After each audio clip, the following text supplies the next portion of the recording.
Happy to be here. I'll just do a mic check. Is everything good? You can hear me? Yep, on the radio, television.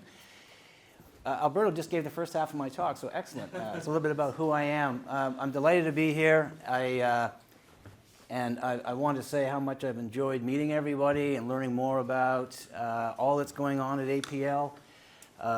In no order, the early career efforts, DEI efforts, classified, unclassified research, the little I was able to see on the classified side, of course, and meeting a really professional team. So I'm quite frankly incredibly impressed. You have a great organization, so I'm very honored also to be here. My charge today from Alberto was tell the group a little about yourself and your experience in particular as it relates to this position, this organization. So that'll be the first half. And then the second half is my vision from 30,000 feet and what I think is important for a leadership role like this at APL.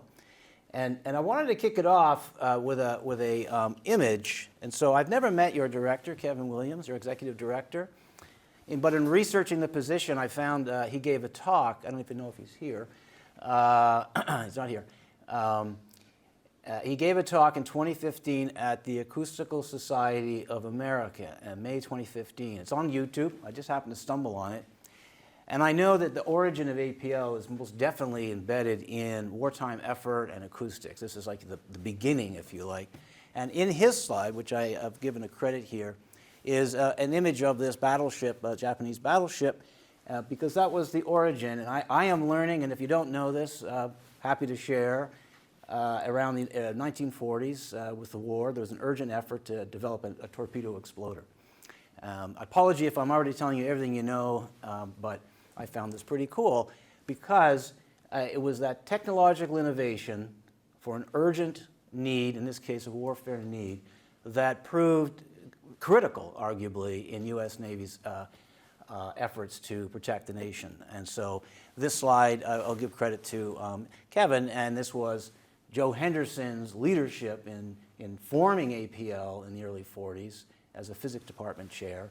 It's also kind of poignant because if you haven't seen Oppenheimer, I understand from the talk that Kevin gave that Joe Henderson was recruited by Robert Oppenheimer to be part of this thing called the Manhattan Project, and he said, hey, no, I got to do this APL thing, I'm charged with that. So it's kind of very interesting starting point. I'll come back to the point, though, that what you're engaged in here, from my perspective, is really identifying incredibly strategically impactful problems and then attacking those problems from basic through applied research, starting with, if you like, that point.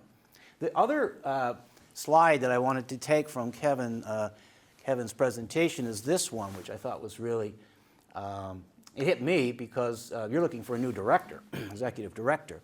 And so here's, and if you've seen this, great, but here's 1945. According to Kevin, there's roughly 300 people at APL-UW then, roughly the size now. But a couple of years after the war ended in 47 here, it was whittled down to maybe 10%. And so one of the key questions that I understood from this presentation was, and I'm quoting this Kevin Williams here, how do you keep the lab going?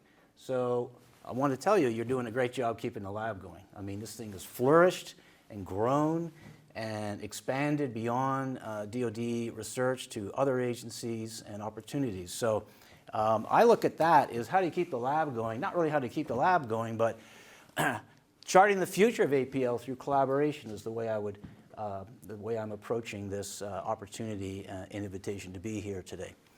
So the first half of my talk, I will tell us a little bit about yourself. Who is this guy, Brad Moran? What has he done?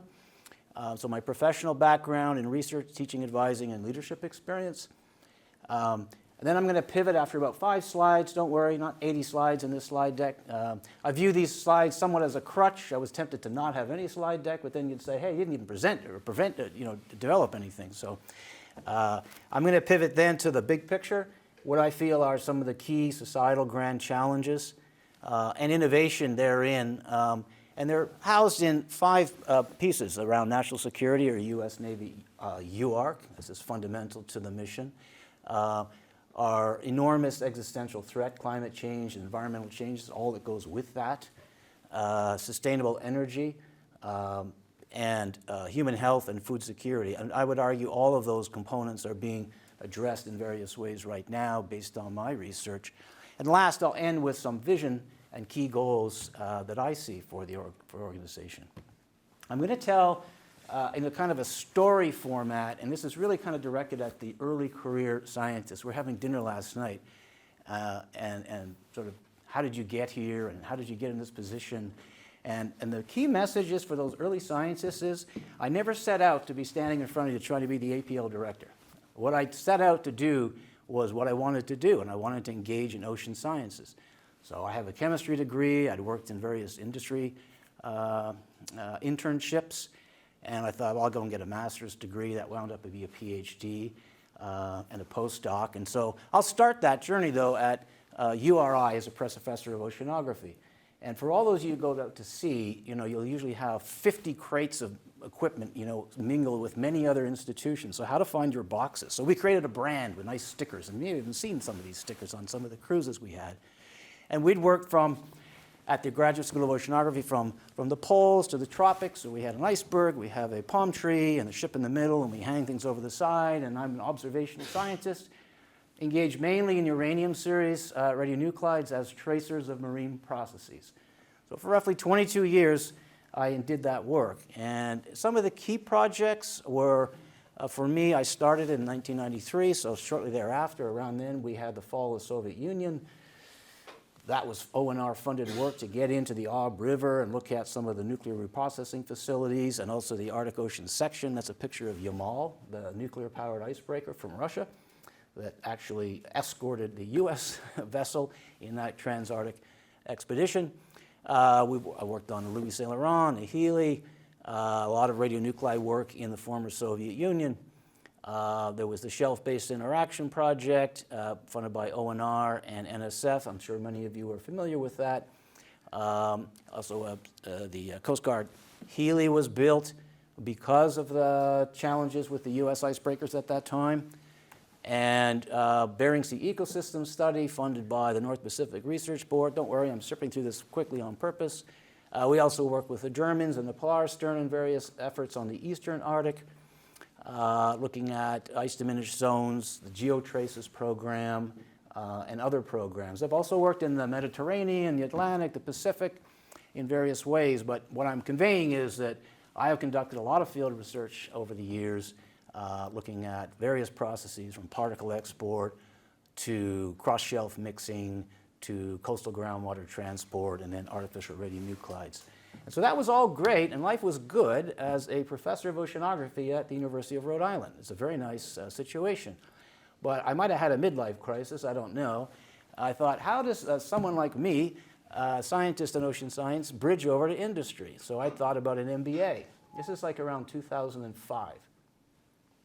And at that time, the Clinton administration was in, and everything was green jobs and corporate social responsibility.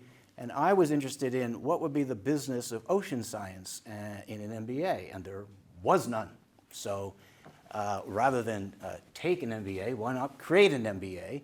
And I called the dean of the College of Business at University of Rhode Island and said, hey, we've got this very good oceanography school, and you have a pretty good MBA program. Let's hitch this together and create the MBA with a Master's of Oceanography. It was an efficient process because both these degrees are on the books. The Master's of Oceanography, a non-thesis degree, was not really subscribed to for various reasons. But I said, let's repackage that. And I'm literally driving to his office, which is 7 miles from the Graduate School of Oceanography to the main campus. And I thought, green, green, green, blue. We'll call it the Blue MBA. And so off we go with the Blue MBA. And I was hustling this around the campus. I went to the president. My dean said, stop running around like a cowboy. But I was super passionate. I have a really good slide deck on that effort. And off we went. I got the buy-in of the faculty to launch the Blue MBA. So my goal here was to really form a bridge to industry through this program. And in doing that, I met with the vice president of research, and he was brand new to the university. And so he was listening to me, and he said, you know what, I'm going to create a deputy position. And so suddenly I'm dressed like this on the main campus as the Assistant VP of Research. Rhode Island's an EPSCoR state, and so we were working to get this $20 million project going.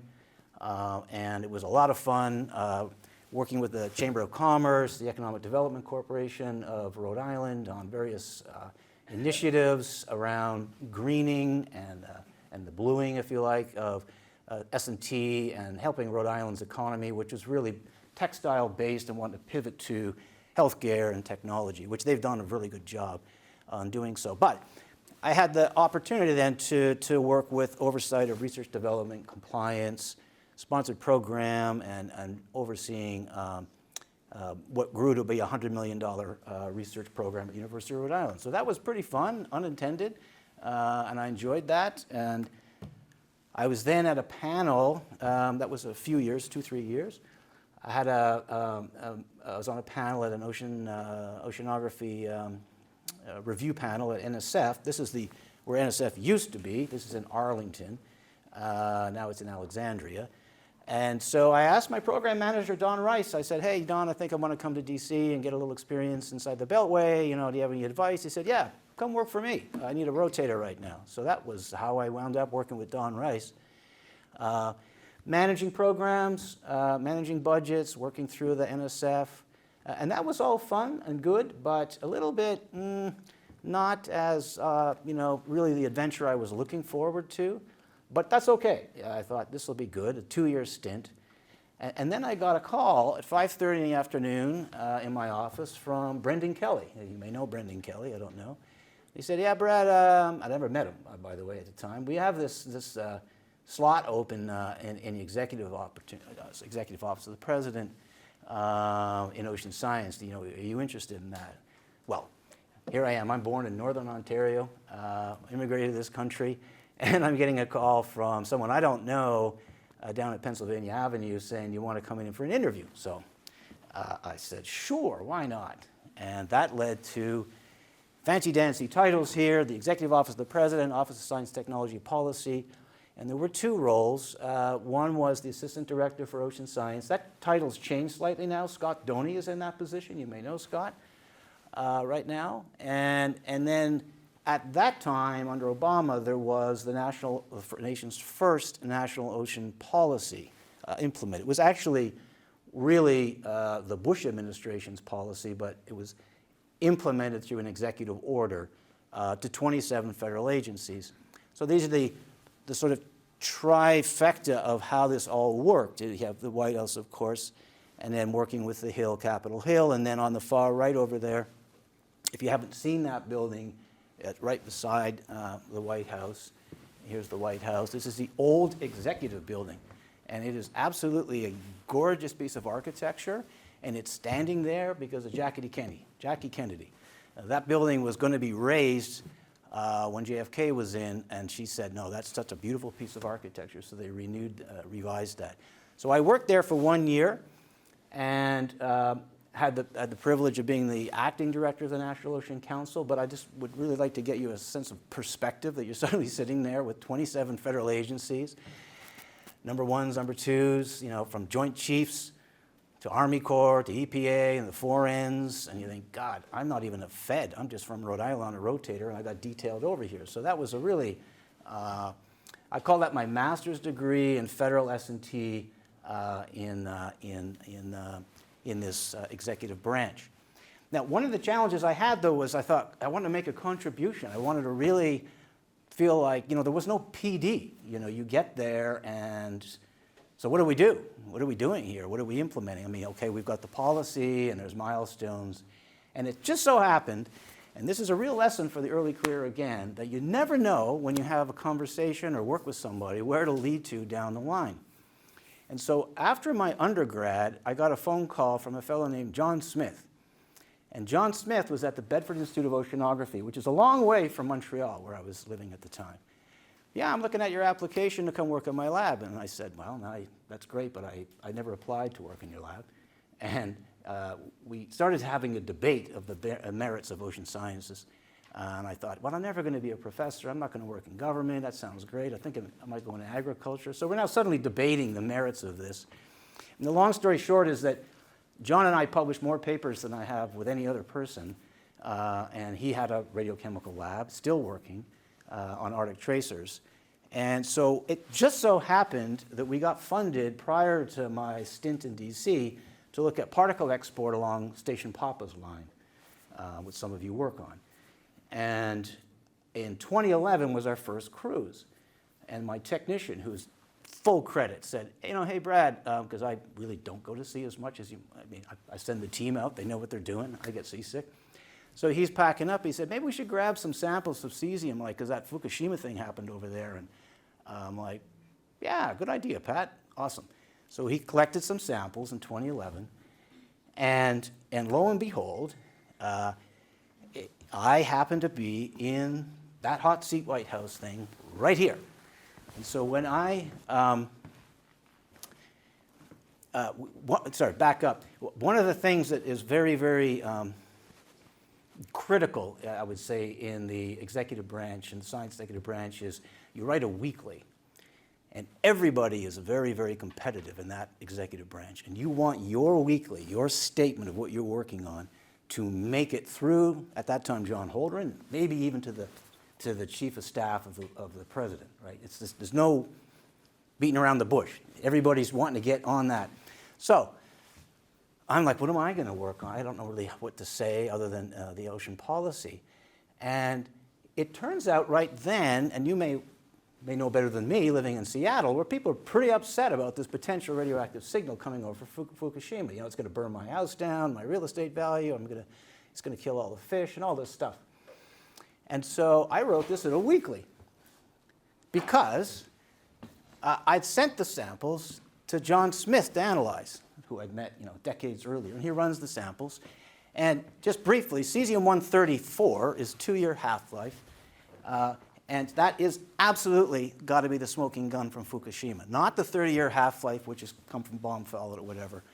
And you can see on Station Papa, P26, you can see, just if you watch through, you can see the propagation of that signal. That means just it took only a couple of years for the water to bring that signal of cesium, which is entirely soluble in water, over to your neck of the woods over here off the west coast. So that was the very first evidence of Fukushima coming in to the North American continent. It's published in PNAS.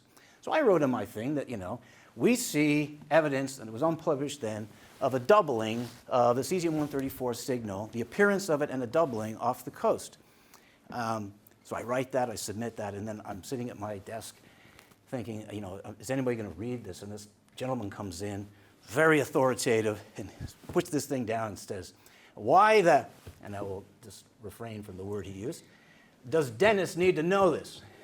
And I thought, somebody read what I wrote. This is awesome.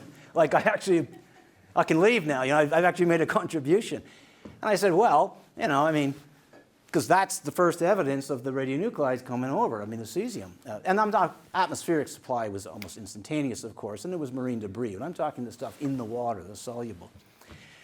So he sort of acknowledged that, but John Holdren was like, hey, I've got someone who's got a beat on those numbers, and he was being asked repeatedly, or the president's office would get. So anyways, it made it to Dennis McDonough, who's now the Secretary of Veteran Affairs.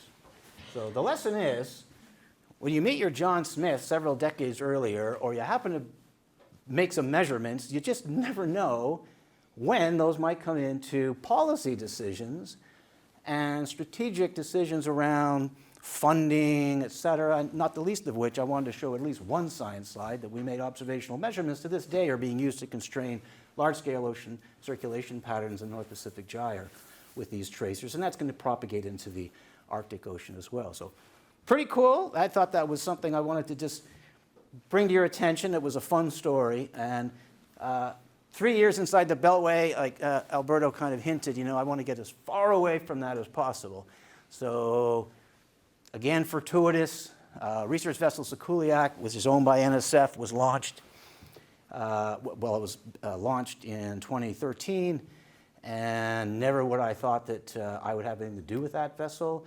But our college, the College of Fisheries and Ocean Science, is one of the largest combined research and academic units in the university system, with over 300 people and a $50 million budget. So it's actually of scale roughly to APL in some sense, your bigger budget and personnel, but it's comparable.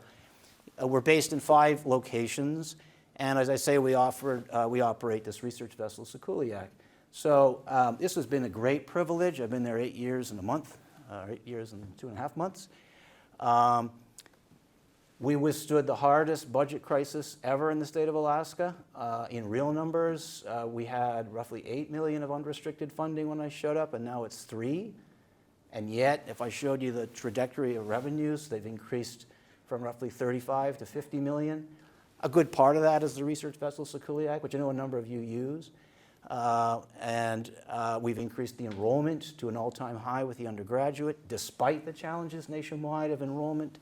I'm not sure about UW. And our graduate enrollment's around 115 or so with 30 faculty tenure track. That's a very good number. So I wouldn't say it's always job done, but it's been a very rewarding experience. And I'm very pleased that the unit is in great shape. If I were to leave, the message would be, don't break anything right now. It's in good shape, it's stable, and it's functional. So that is the who is Brad Moran and some of the experience as it relates to APL. We have a national security issue that's always front line, whether we have the war in Ukraine right now, we have the conflict in Gaza, we have cyber threats going on constantly. So there's no question that an increasing challenge for our nation is, and globally, is national security. Climate change is this existential threat that keeps manifesting in curious and new ways that are unfortunate, impacting the environment. Food security is becoming ubiquitous. Human health is a real challenge, right? People are living longer, wanting to have health care needs. And I use the word sustainable energy as opposed to renewable because I think nuclear is actually not renewable, but it's certainly sustainable. And so we're looking at making sure that we address societal challenges in ways that have one common denominator, and that would be, I would argue, innovation is the key. And I was struggling to figure out how I would convey what I mean by that exactly. But these are the societal grand challenges. And so I'm going to take a chance on this slide, work with me. I like this slide. I've used it before. And it's innovation in U.S. employment. U.S. employment. And so this is divided in 3 components. And so, sorry, I got a little glitch here, but if you look at the United States back over a century ago, we were an agricultural college, an agricultural dominated economy, and the value was from harvesting nature, right? Almost sort of hunter-gatherer, not really, but we had limited innovation. And then we proceeded to move into value from making things, right? The Industrial Revolution. We're making things, and the employment shifted more to that innovative economy. And now, as we approach to 2050, we're really dominated as a nation, a leading nation, by innovation and technology. And I think that I wanted to use this graph because that's actually exactly what APL did in the early 40s, right? You developed a technology that enabled national security to move forward with the torpedo explorer. And so it's that same vein that I would argue is going to drive APL, or all the APLs, but certainly APL-UW, going forward. A robust economy is driven by innovation. A robust economy provides resources, right? Taxes, federal revenue, state revenue. I know you don't have any state revenue, state opportunity. And so that's a theme that is consistent with where APL is going in terms of innovative technologies that address grand societal challenges. Thanks for coming with me on that. So with that in mind, what is the opportunity for APL that I see? And I've got 2 words up here that I want to emphasize, and that is strategic and also impact.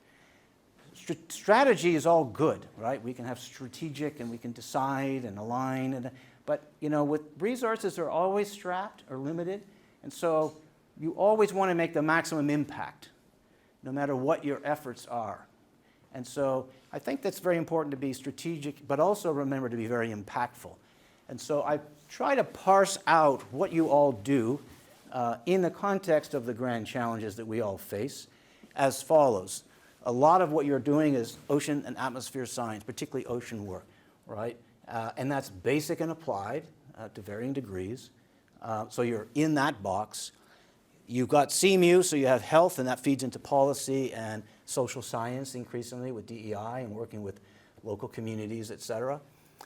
Fundamentally, national security. It's a U.S. Navy University affiliated keyword research center. So that tick that box. That's the national security piece. You're entrepreneurial. I was blown away by some of the innovations yesterday with ultrasound. I mean, my goodness, fantastic, impressive work being done from CMU's directors. Jim, right? Tom, sorry. I blew it. Sorry, Tom. I mean, really impressive. So that's happening and should continue. And you have the university and the ecosystem in Seattle to really make that happen, as opposed to, say, Fairbanks. No slight against Fairbanks. We're behind the curve. Fundamentally, engineering and technology development, so the applied side and implementation to address those big problems. And how does that all get supported, right? We have the private sector opportunities. I saw Paul Allen Foundation stickers on several posters and areas that I've been walking through. Certainly the public sector is engaged. And then bedrock is state. I know, again, you don't get state support here, but perhaps indirectly. But there's state opportunity. And then a thriving federal and national economy is essential to all of this. So it's an ecosystem that APL is sitting right in the center of and connected to, in whether that would be food security, climate, environment, renewable energy, sustainable energy, national security, and human health and food security. So you're right in there. So with that, I might be preaching to the choir. You already know all that, but I would say you're doing an excellent job from that statement where, how do we keep the lab going, just over 80 years ago? The next 3 slides, I'm simply going to put some bullets down with some words on it, and I'll go through that and then open up for Q&A. So this is the vision bullet, the third piece of my talk, and I'm going to say it's from 30,000 feet because I'm not going to pretend to know everything that's going on. So really what I'm trying to provide is, what kind of a leader would you bring, leadership would you bring if you had this opportunity given to you at APL? And so I've put these in 3 buckets from this vision. First is personnel. And I was delighted, and I've read a lot of the wrap-up documents and the annual reports and other documents that I keep seeing the word people, people, people. It's very impressive to see that because fundamentally that is essential, right? A working, dedicated, humble, and innovative team of people, which I see at APL. So in terms of vision, it's a shared vision. And the overall shared vision is we need to advance the mission of APL, whether that's classified or unclassified research, and everything that goes in between that, right? That is fundamentally the mission, to advance, to address these critical problems. But it's a shared vision. As a director, fostering collaboration, which was in my title, that has worked very well in my experience, whether I'm calling John Smith up to say, can you measure these samples, or working with federal agencies, or trying to get an executive order executed with 27 federal agencies that frankly have other things to do and have limited budgets already. And then that collaboration entails the mentoring. I was super impressed to see the early career scientist development program, for lack of a better word, very thorough already, and I think this is critical to APL, this pipeline. So mentoring and the next generation, community engagement. I'm delighted to see your director wearing a Santa Claus outfit and other things at Halloween parties, and I'm told that this is something that you all like to do. That sounds awesome. Being humble and vulnerable is part of the thing that I think would be fun. And then partnerships, working together to get that going forward. A third bullet under personnel is DEI and also accessibility. social justice.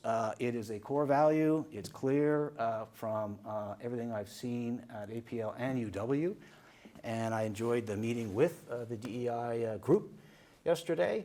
I mentioned our work with Sekuliak, with Native communities. We have started up a diversity committee in our college. We are, not as far along, I would argue, as APL or UW, but we're moving in that direction. So that is, not to say goes without saying, but it's of core value and absolutely part of everything. I'll also drop, I'm going to get to that last, don't let me forget, the last slide's going to get back to DEI, so I'll make sure I remember that. The second piece is, and again, I see the wrap up for 2023, send money, infrastructure, and community, right? And so, like, I wrote this before I read that, so I thought the list lines up pretty nicely. Research to enablement research, infrastructure, including boring things like deferred maintenance and other stuff that's got to happen, but kind of behind the scenes, and then training, which means also professional development, reinvesting in not only the scientists, but the staff that make it happen. The interview I had on the Zoom several weeks ago, I asked, what would be the greatest challenge for the next director? And I'm conveying that it was told sustainable growth. That's what we want. I thought, that's what I want too. That's perfect. And also, these are key words. Remember that I say, whoever you get, don't break anything. You're moving very nicely in the right direction. Yes, there's challenges, I'm sure. Not everything is perfect all the time, but I would say the same thing at our college. After going through all this work, don't break anything, Look for new opportunities and move forward in that way. So research, infrastructure, and training. I'm big on the idea of reinvesting in the enterprise to the maximum extent possible to strengthen impactful research. Sure, it's strategic, but does it make a difference? Is it in demand? Will it sustain itself? And so impactful research, engineering programs, technologies, and facilities to make it all happen. A third pillar, if you like, partnerships and relationship building. I view that as very important for the next director of APL, or any leadership position, really. And so I was asked earlier, how do you see this particular part sort of playing out, if you like, and that is that I would envision working across APL to foster innovative programs. What does that mean? I like to walk the halls, take the pulse, walk the halls over in CMU, what's going on. I am not engaged in an active research program anymore, but I understand, pretty well what it needs to keep it moving along and some of the frustrations and challenges. So staying in touch on that. Walk the halls is the best way I could say. Leveraging their resources and capabilities. Coming from Alaska, it's all about leveraging and being strategic and being persistent, and working with federal agencies. There's a lot of examples I could get into on that side that we were successful in support of science and technology, research and development, APL. And lastly, strengthen the partnership with DoD and non-DoD in industry. I see a very strong need, I think it's very important, I should say, for the leader to be externally focused with key partners, the DoD and non-DoD. I'm not saying these partnerships are weak, but I'm saying that whoever comes in, you want to keep that a strong, trusted partnership with those key agencies that support you. So those are my foundational vision pillars, if you like, again from 30,000 feet. What would be the key goals that I see coming in? And again, apology for a lot of words on here. It's a little bit of a crutch. But the key goal is to advance the mission.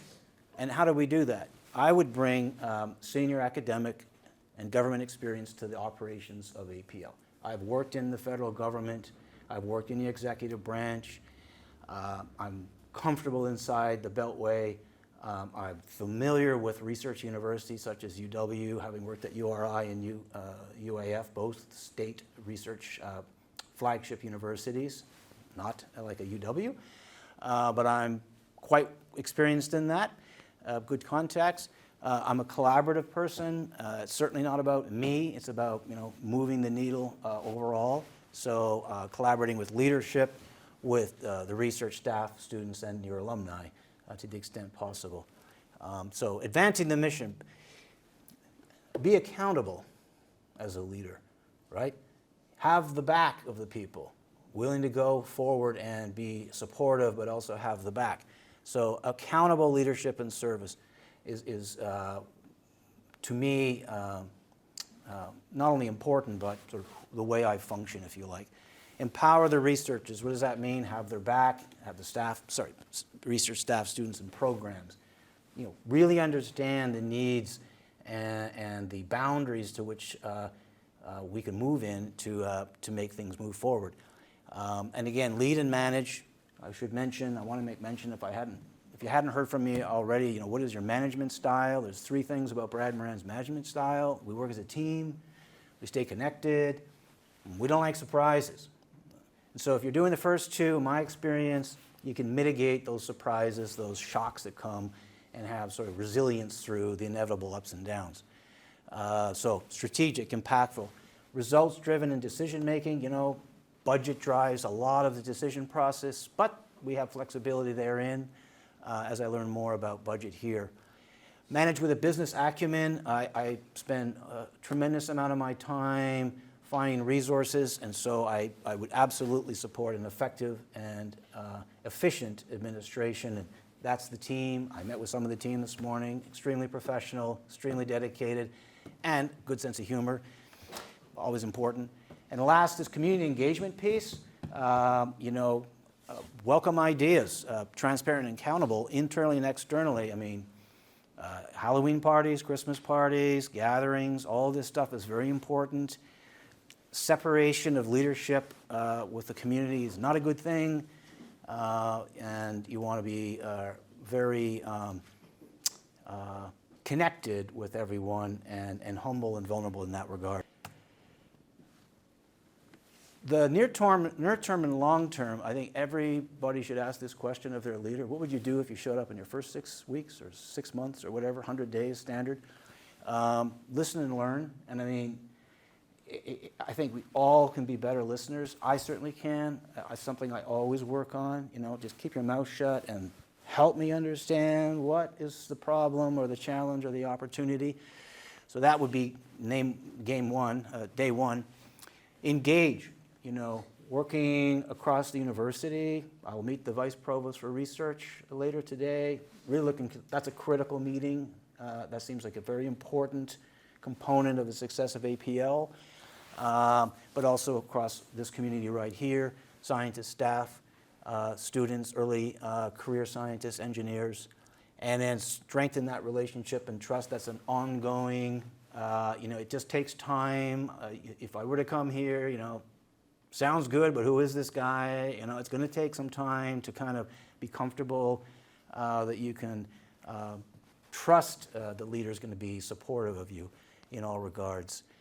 That also goes over to the government agencies. I do know a fair number of people in the government agencies that are relevant to ocean science and engineering in some atmosphere, and then industry partnerships have a different metric of success, right? Shorter timeline, value proposition, shareholder value, all that kind of good stuff. So that's the first 6 months. Be attentive, be aware, be available, and listen and learn.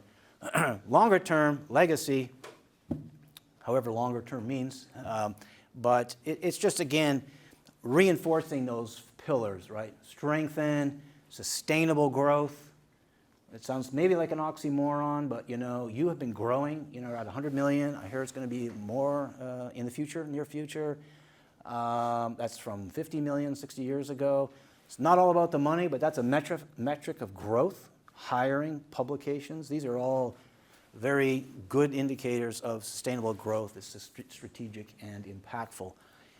Reinvestment I mentioned, in the programs, the people, the facilities, with high quality, to ensure a high quality research enterprise. And lastly, balance. I've been asked this question several times. How do you balance, facilities and this research group and that research group, and then the needs of admin, and then, you know, the facilities and HR and, dare I say, work play and all those good things. Well, I have experience in, I said, 2 other universities, federal government and executive branch, where it's really, it's usually a tightrope walk, and depending on the situation, if not a balancing act. So, yeah, you got to be attentive. You got to sort of roll with the punches on some of these things, and so that's a longer-term, constant reinvestment on the leadership side. Last slide. Thank you. And I want to go back to the second slide I had, where, if you didn't notice, there was a lot of white guys up there and not that many diversity. And so I look at this slide, which just came out, and I see more diversity, and I see a lot of positivity. So how do you keep the lab going? Right there. That's how you keep the lab going. So that was a great slide and picture to see in your wrap-up, I think it was. So I want to just end by saying thank you so much. I'm a little nervous. I'm going in 45 minutes. I meant to be an hour. So again, it's been a privilege. I'm really blown away. You know, there's a lot of opportunities that come down the chain in life, and this is a very unique organization that is affiliated with a research university, but has a national mandate, and, you know, a lot of entrepreneurial, highly talented people I see. So yeah, I'm very impressed. I think you're doing an amazing job, and I really thank you for this opportunity to be here today.